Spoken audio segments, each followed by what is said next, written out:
Today I'm out in Austin, Texas, taking a look at the all-new 2022 Toyota Corolla Cross. According to Toyota, this is the optimal small crossover for a young, hip, urban shopper, which, if you've watched the channel for any length of time, definitely describes me. The Corolla Cross was designed to compete with vehicles like the Subaru Crosstrek, the Honda HR-V, the Hyundai Kona, etc. This is a subcompact crossover that's a little bit bigger than the CHR, and you can see that it's definitely styled like a number of other Toyota products. The front end is very Toyota Highlander. We have full LED headlights in all models. LED fog lights are available depending on the trim that you get, and the radar sensor right here behind the Toyota logo, that is standard on all models. Moving around to the side, this is definitely styled like a combination of RAV4 and Highlander, which is definitely an attractive look. This section right here definitely screams Toyota RAV4, and we have a little bit of Highlander hip going on right here around the rear door. Size-wise, this slots right between the CHR and the RAV4 in the lineup, but interestingly, this is bigger than the first two generations of five-door RAV4. I suspect this is going to steal an awful lot of Toyota CHR sales because this is a little bit bigger, a little bit more practical, and it has all-wheel drive available, something that we don't find in the CHR. As with the front end, the rear end is styled like the Toyota Highlander. We have partial LED taillights, so the brake lights and turn signals are LEDs, the rest of the lamps are incandescent. We don't have a separate glass that opens right there, and you can get an available power hatch, but this model is the LE trim, so it has a manual hatch. Another big difference between this and the CHR is ground clearance. This is a lot more similar to what we see in the RAV4. We also have a bit more of a nod to off-roading ability with things like these imitation skid plates right down there at the bottom of the bumper. There's a single exhaust tip over there on that other side. Under the hood, we find a 2-liter 4-cylinder engine borrowed out of the Corolla. This produces 169 horsepower and 150 pound-feet of torque. That's pretty similar to most of the subcompact crossovers out there. The only transmission offered is a CVT, and basically the same CVT that we find in the Corolla as well. It features a first gear. After first gear is done, then it switches over to the continuously variable mechanism. That expands the ratio spread. It also gives it a bit more of a direct feel right off the line. If you get all-wheel drive, fuel economy comes in at 30 miles per gallon. If you get front-wheel drive, it's 32 miles per gallon. And if that's not enough fuel economy for you, then we are going to be seeing a hybrid system under this hood a little bit later. Toyota has been a little bit cagey about exactly which hybrid system it will be. However, we know that this is going to be available in other world markets with the 1.8-liter hybrid from basically the Toyota Prius. So that's exactly the system that I expect to see under this hood later. As with almost every vehicle in Toyota's lineup, this comes with a ton of active safety tech standard. Adaptive cruise control, the lane keeping assistance system, that's all standard on every model, including the base trim, which really makes this a good value in this segment. Now, if you get the upper end trims, we get features like parking sensors with autonomous emergency braking for backup situations. So if you're in a tight parking situation, it'll help keep you from hitting that parking garage or that car parked right behind you. You can also get blind spot monitoring and rear cross traffic detection. Front seat comfort is pretty comparable to most of the entries in this segment. The seating position is definitely a little bit more upright and more traditional crossover compared to the Subaru Crosstrek, because the Crosstrek is, of course, simply a lifted Impreza hatchback, so it has a more sedan-like driving position. And with the Corolla Cross, they didn't simply lift a Corolla hatchback. They actually completely redesigned the structure of the vehicle, bringing the dashboard up a little bit, the steering wheel up a little bit, and the seating position up as well. So the driving position in this vehicle is definitely more reminiscent of the RAV4 than the Subaru Crosstrek.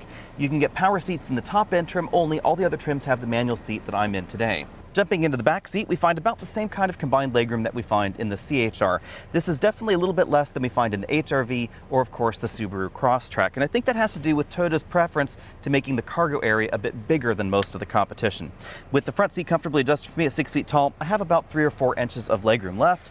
I could move over to the middle seat, and I do find a middle seat that's a little bit wider than something like the Hyundai Venue, but not quite as wide as some of those more compact vehicle-based crossovers. Scooting all the way over to the right side, I can lean the front seat pretty far back and still have a decent amount of legroom back here. The rear seats fold in a 60-40 fashion. This 40% side is over here on the driver's side. One odd omission back here is a center armrest. That's something that I would love to see, but we do have air vents in the rear standard in all trims. Instead of an armrest-based cup holder, we have cup holders on the doors. My problem with that is that if you do have one of those regular drinks in there and you close the door, it could end up on the seat, and that's why we have a little logo over here that says it's just a bottle holder.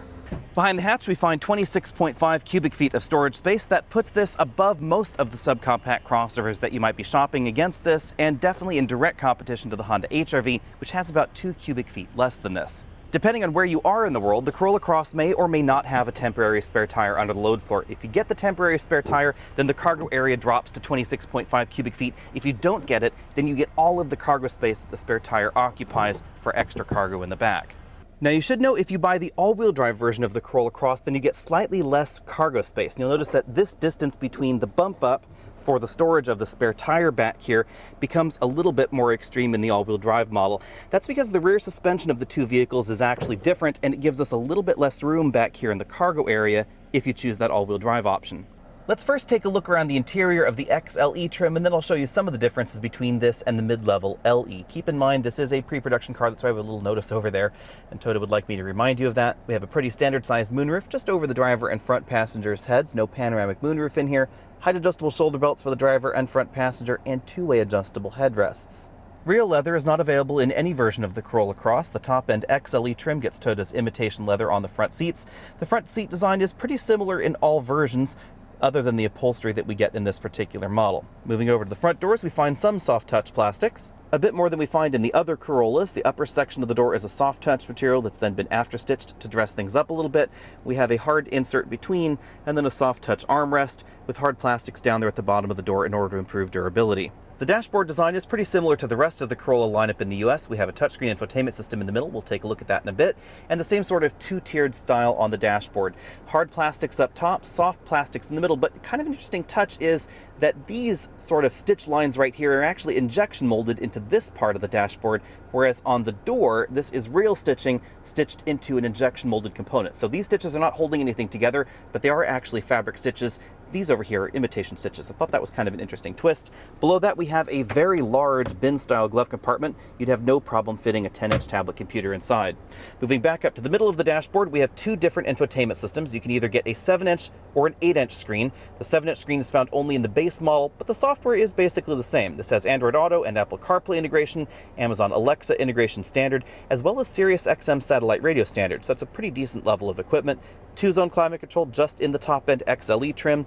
Heated seats down here just in the top-end XLE trim. If you get the other versions, then these all become button blanks. Single USB input right there. Qi wireless charging mat, definitely enough room for those larger smartphones. We have a pretty standard shifter here, very similar to what we find in the rest of the Corolla lineup. Drive is down there, manual mode over to the left. Behind that, we find the auto start stop disable button, traction control disable button, and then this way from the shifter, we find the parking brake and the auto brake hold selector. Between the front seats, we find two large cup holders, a softly padded center armrest that opens to reveal a fairly small storage compartment. Moving over to the driver's side, we find a partial LCD instrument cluster. This has a 7-inch LCD right there in the middle, flanked by some physical gauges. If you get the other versions of the Corolla Cross, then we get a smaller display over on the right side. You'll see that in a bit. This has a leather-wrapped steering wheel. It has 3 spokes. You'll find the infotainment controls on the left side, controls for the radar adaptive cruise control that is standard over here on the right side. That's really a nice touch. We also have lane keeping assistance. So if you're looking for an entry in the subcompact crossover segment that has a lot of standard feature content as far as active safety systems go, this is definitely going to be a great option for you. If you opt for the LE trim, then we get the same 8-inch infotainment system right here in the center console. We get single zone automatic climate control, and we get a smaller multifunction display in the instrument cluster. This is the same multifunction display that we find in the base trim with large analog gauges to the left of that. The 3-spoke steering wheel is essentially the same. It's leather wrapped here. It won't be leather wrapped if you choose the base model. Obviously, out on the road, the Corolla Cross isn't going to win any performance awards. Toyota tends to be a very conservative engineering company, and that's really obvious when it comes to the Corolla Cross's performance figures. I haven't been able to officially 0 to 60 test this out at home, obviously. I'm out here in Texas, and keep in mind, it is about 100 degrees outside and really high humidity. Obviously, that's going to affect the vehicle's performance. Out here, you have to pick your line really carefully and floor it, and wait for it, wait for it, wait for it, wait for it, 50, and 60 miles an hour finally happens, and right around 9 to 9.5 seconds is going to be my estimate. I would expect 60 to 0 stopping distances are going to be pretty similar to most of the competition. Fuel economy is really what Toyota was going for with the Corolla Cross, not 0 to 60 performance. If you want that, look elsewhere. There are a ton of options that have turbocharged engines, etc. Fuel economy and longevity were definitely the mission with this vehicle, because Toyota decided that this should be a crossover version of the Corolla, not just some random crossover with the Corolla name on it. And what I mean by that is that everything that the Corolla nameplate embodies was designed into this vehicle. So longevity, dependability, reliability, all that sort of stuff not exactly sporty driving dynamics. Now, if you want even better fuel economy, again, you'll have to wait till the upcoming hybrid model comes out, but that should be relatively soon, probably in about the next year or so. 0 to 60 acceleration may not be that exciting, but it's in the same neighborhood as the Honda HR-V, the base version of the Subaru Crosstrek, etc., so it definitely is very in keeping with the rest of the subcompact competition. Thanks to using Toyota's latest global car platform, handling ability in here is excellent. That's something that we also see in the Toyota Corolla. The tires may not be as wide and as grippy as some of the more performance-oriented options, but if you were to put wider and grippier tires on this, the chassis could certainly handle it. It doesn't become upset over broken pavement, even in the front-wheel drive model, which did surprise me a bit, because the front-wheel drive model gets a torsion beam rear axle, not a multi-link rear axle like we find in the all-wheel drive model. But handling and ride quality is actually very similar the one to the other. You will go a little bit faster 0 to 60 in the front wheel drive model. There's not a lot of wheel slip going on unless you're on a really loose surface, because there's not a lot of power going on. So the big difference is going to be weight, and the all-wheel drive system is going to weigh more than the front wheel drive model. Bearing in mind that most of the competition also uses a CVT, this CVT feels very average for the segment. A little bit closer perhaps to the way that Nissan CVTs feel versus the Honda CVTs. Honda CVTs generally shift a little bit faster. We also find slightly faster shifts in some of the Hyundai and Kia CVTs, but again, pretty average. Now from a stop, you will feel a slightly more aggressive start in this vehicle because we have a low first gear, and then after that first gear is complete, it'll feel like a traditional automatic in first gear, then it moves to the CVT. If you're accelerating more briskly, then you'll feel that first shift, and then the transmission will imitate shifts. If, however, you're accelerating just as you would on a daily drive right here in this sort of traffic, then you'll feel the first shift, and then you'll just feel the engine hang out at a particular RPM as you accelerate. So this transmission definitely feels a little bit more like a CVT than certain competitors that are always going to try and imitate shifts. You'll also definitely feel the difference if you're going slow enough and the transmission can kick down to first gear like it just did there. That transmission shift is going to feel a little bit more normal. You're going to rev all the way up to red line, and then again it's going to return to the CVT portion of the transmission. The reason that Toyota designed the transmission in this way is to enable it to have a broader gear ratio spread than you'd be able to find in a traditional CVT. Regular CVTs don't have a huge difference between the very bottom end and the very top end of the ratio spread. This allows it to be a little bit more spread out, give you better fuel economy, and slightly better acceleration than you'd get otherwise. Now, rather unfortunately, I don't have official cabin noise scores for you just yet, but I have been able to drive this around a few roads around here in Austin, not as long as I would like, but the cabin appears to be a lot quieter than the regular versions of the Corolla. So if you like the Corolla sedan, like the Corolla hatchback, want something that's a little bit quieter and a little bit more practical, you might want to take a look at the Corolla Cross. I suspect this is going to be fairly average as far as subcompact crossovers go. It's logical that the RAV4 might be a little bit quieter in some situations, but this does have narrower tires. That is going to help reduce the amount of cab noise you get strictly from road noise. It's also a little bit difficult to divine fuel economy because I haven't been driving this out on my usual roads, and of course it has been pretty hot out here in Austin, but I suspect that 30 to 32 miles per gallon is definitely achievable, especially in the front-wheel drive model, because they've really made a focus for aerodynamics with this vehicle. You'll notice that when you take a look at the front end of the car, most of the grille is not actually grille. Most of it is completely blocked off for improved aero. And that's because with the relatively small and under 170 horsepower engine under the hood, you don't need as much cooling as you'd need in a RAV4 or Highlander. This also doesn't have a terribly high tow rating, 1,500 pounds in this model. All that combined with the efficient drivetrain means that 30 miles per gallon should be achievable if you don't do a lot of stop and go driving. This does have auto start stop, and it is defeatable, which is a nice touch. And I was surprised that even out in high temperatures like this, the vehicle will attempt to auto start stop. So it doesn't seem to be quite as dedicated to passenger comfort as some vehicles out there. This system seems to be a little bit more skewed towards fuel economy. In a hotter climate like in Texas, you're not going to get a lot of benefit out of that auto start stop system if you want the cabin to remain air conditioned. At least for the moment, bottom lining the Corolla Cross is pretty easy. This is a competent and confident small crossover, but it's not going to be the most exciting when it comes to acceleration. Toyota makes up for that with a quiet cabin, a comfortable cabin, an easy to live with cabin, and definitely high fuel economy and high expected reliability. So it really depends on exactly what you're looking at of your next crossover as far as on-road driving dynamics goes. If you want to get your hands on the new Corolla Cross, these should be on dealer lots right around the time that you're watching this video, and it's going to start at $22,195 before, of course, that pesky destination charge. If you want all-wheel drive, that adds an extra $1,300 to every trim level of the Corolla Cross. In addition to the likelihood that this is going to be one of the most reliable entries in the subcompact crossover segment, Toyota has also baked a lot of value into every trim level. The base model gets a 7-inch infotainment system with Apple CarPlay, Android Auto, Amazon Alexa, and Sirius XM radio standard. We also get the TSS 2.0 safety system standard, which gives you adaptive cruise control. That's full speed range adaptive cruise control, standard on every model, the LED headlights, but oddly enough, steel wheels rather than the alloy wheels that we see on this model. This particular red model is an XLE trim. It starts at $24,545, and there are a few options you can select. Getting the LE trim upgrades you to an 8-inch infotainment system running basically the same software. We get the alloy wheels, the push-button start on the inside, a leather steering wheel, and automatic climate control. It's going to be manual in the base model. If you want the XLE trim, which is this gray model that I'm right next to, that's going to start at $26,325. If you want all-wheel drive, that's $27,625. You get a ton of extra features like the power driver's seat. You can get an available power hatch that is optional. There's also an optional audio package, and the moonroof is optional as well.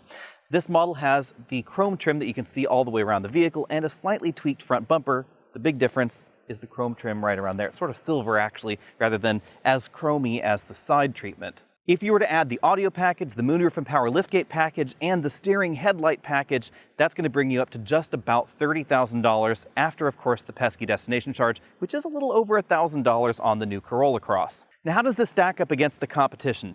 That is an interesting question, because we don't know exactly what the reliability will be like on the Corolla Cross, but if I were a betting man, I would say this is probably going to be the most reliable entry in this segment. Yes, even including that CVT that we find under the hood, because this is essentially the same CVT that we find in the Corolla, and that has been a very reliable transmission. This is not going to give you as much power as we find in the Subaru Crosstrek, but the format of the vehicle is quite different. Remember, the Crosstrek is just a lifted hatchback, and this has more of a crossover or SUV kind of vibe to it. The seating position is a little bit more upright, the box is definitely taller, and the cargo area is bigger and boxier as well. So if you're looking for something that's a bit more car-like, that's going to be the Crosstrek. If you want something that's sort of right-sized RAV4, that's going to be the Corolla Cross. If you don't need all-wheel drive, real-world fuel economy in this is going to be above the Subaru Crosstrek, and reliability is going to be higher as well, because anytime you add all-wheel drive to a vehicle, you're going to add more components, you're going to add complexity, and you're going to impact your reliability score. If you're willing to wait for it, there should be a hybrid version of this coming next year, but Toyota has not said exactly which hybrid system it will get. They have all but confirmed that there will be a hybrid model, however, if you're willing to wait for it. It could be the 1.8-liter hybrid system that we're going to see around the world in other markets for the Corolla Cross, or it could be perhaps a detuned version of the hybrid system that we find in the RAV4 hybrid. We just don't know specific details yet, but you can bet that it will get much better fuel economy than the model that I've been driving today. This, however, does pretty well for itself. It's rated over 30 miles per gallon in most forms. According to Toyota, about half of these should roll off the dealer lots in front-wheel drive, getting over 30 mpg, and half should roll off the dealer lots having all-wheel drive with 30 mpg. You just have to give up a little bit of performance, because this is not going to be as much fun to drive as the more powerful options that do exist in this segment. Things like the turbocharged Kona or the 2.5-liter engine in the Subaru Crosstrek. And you should keep in mind that legroom is a little bit behind the Honda HR-V. So if you're looking for a small vehicle like this that is roomy, you might want to take a look at the Soul or the HR-V. But I actually think I would buy the Corolla Cross over the next generation HR-V. We haven't seen exact details about that in the US just yet, but I expect that this is going to be a little bit less expensive. It's probably going to be a little bit more reliable from what we've seen between the Corolla lineup and the Honda HR-V.